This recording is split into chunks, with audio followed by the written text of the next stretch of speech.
Hey guys, it's Greg Devlin with the Neon Tiki Tribe, and today I thought we'd do something different. Instead of reading inside my living room, let's take it outside. It's such a beautiful day.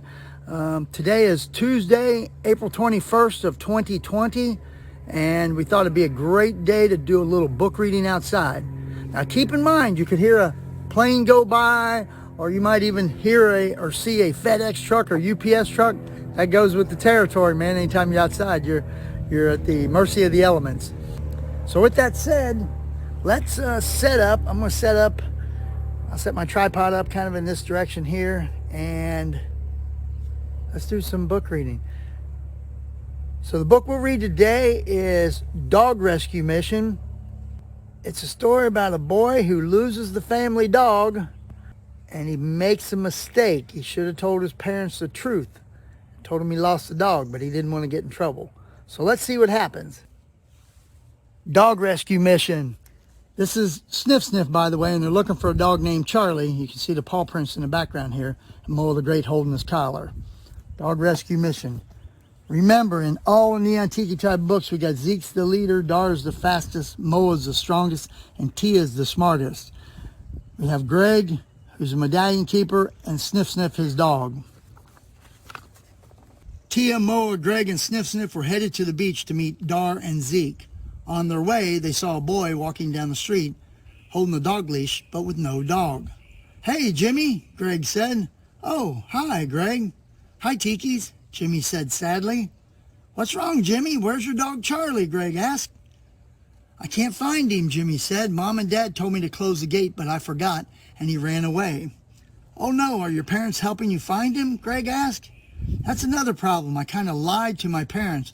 I told them I was walking him to a friend's house. Can you help me find him?" "Sure thing. I can't imagine what I would do if I lost Sniff Sniff," Greg said. He looks pretty upset, huh? See his little collar? The Tikis grabbed some sunglasses to help. Moa got special shades that let him see footprints, or in this case, paw prints, any time of the day. "Slow down, Greg. I think I see something," Moa said. "What is it, Moa?" Greg asked. "Looks like there's some dog tracks that head right into that forest," Moa said. "See, Jimmy, we already have some clues," Greg said. "Check out them paw prints, buddy."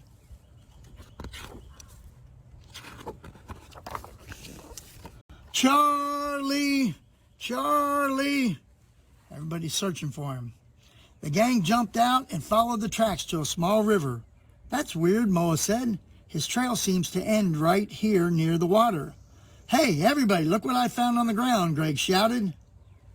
All of a sudden, Tia heard a loud noise. She looked up and saw a large tree falling down. It was headed right for Jimmy. "Jimmy, look out," she said. Moa saw the tree just in time and caught it right before it hit Jimmy. "That was close," Jimmy said. Check out that strength of Moa the Great. Are you kidding me? "How does a tree that big just fall down?" Greg wondered. Tia noticed giant bite marks near the bottom of the tree. "It's Garmo," she said. "The Tiki Tribe wouldn't be out here in the middle of the woods, would they?" Greg asked. "I think we're being followed. Stay close to me, Jimmy," Tia said. Just then, another tree, even bigger than before, began to fall from the sky. Check it out in the background here. See Garmo? The giant tree came crashing down, sending flying pieces of oak everywhere. Tia, Greg, and Jimmy jumped out of the way just in time. When they looked up, there was Garmo and the rest of the Tiki Tribe across the water. Check them out over here, man. Man, they almost killed him. "Looking for this?" says Garmo. "You guys are barking up the wrong tree," Brackus said. "Let go of that dog, Garmo," Moa demanded. "Or what, you'll hit us with a rolled-up newspaper?" Pyro teased. "Let's get him, gang. There's 4 of us and only 2 of them," Hookah said. And he's slinging a little dog up in the air. Hookah and Brackus charged at Tia. Quickly, she put on her shades and fired a laser beam upstream. "Ha ha, you missed," Hookah said. "No, I didn't," Tia smirked. Water came rushing down the stream, swallowing the two in a huge wave. Hope you boys can doggy paddle, Tia said. Check it out, that wave coming over the top. Look at the fish in there. He's yelling, Mommy! I think that's what he's thinking. He's thinking, Mommy! Garmo and Pyra jumped across the water, leaping at the Neon Tiki tribe. Moa made sure Jimmy, Greg, and Sniff Sniff kept a safe distance back. Look out, Tia, here they come, Moa said. Look at the little dog over here tied to Tia's marshmallow stick.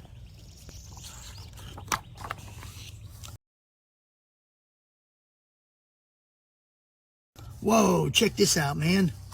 Pyra's blasting flame there, isn't she? Pyra used her shades to shoot fire beams at Tia and anything else that was nearby. As Tia dodged the blast, part of the forest caught on fire. Tia put the fire out by shooting water blasts from her shades, but that only made Pyra madder. She crept up behind Tia and got ready to take another shot at her. Oh, check this one out. I love this part of the story. Check it out. Tia's back here near the tree. See her starting to slowly disappear? Completely disappears over here. Pyra yells, come out where I can see you, Tia. Tia used her sunglasses and turned invisible. Pyra couldn't see Tia climbing the tree behind her. Batter up! Tia shouted as she swung down from a vine and knocked Pyra out of the forest like a home run in a baseball game. Boom! And she creamed her. Garmo launched at Moa and the two giants wrestled to the ground.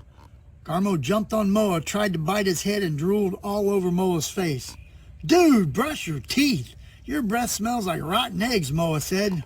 Rawr! Man, look at him drooling all over him. While Garmo was biting Moa, Sniff Sniff was biting Garmo.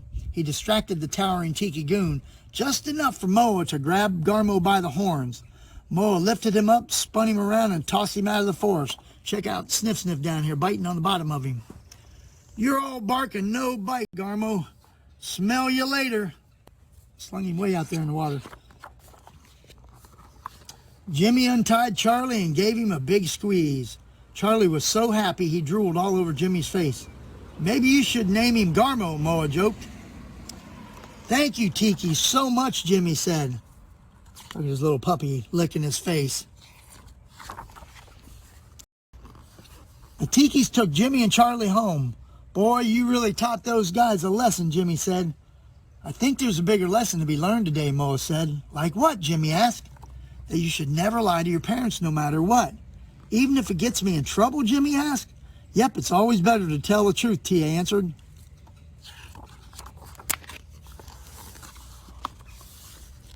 Greg and the Tikis waited outside while Jimmy told his mom and dad what really happened. He said he was scared to tell him that he forgot to close the gate, so he made up the story about taking him to a friend's house. His parents weren't mad, but upset that he felt like he had to lie. You can always talk to us about anything, his dad said, and we could have helped you find Charlie. Jimmy's parents thanked the Tikis for teaching Jimmy to have the courage to tell the truth.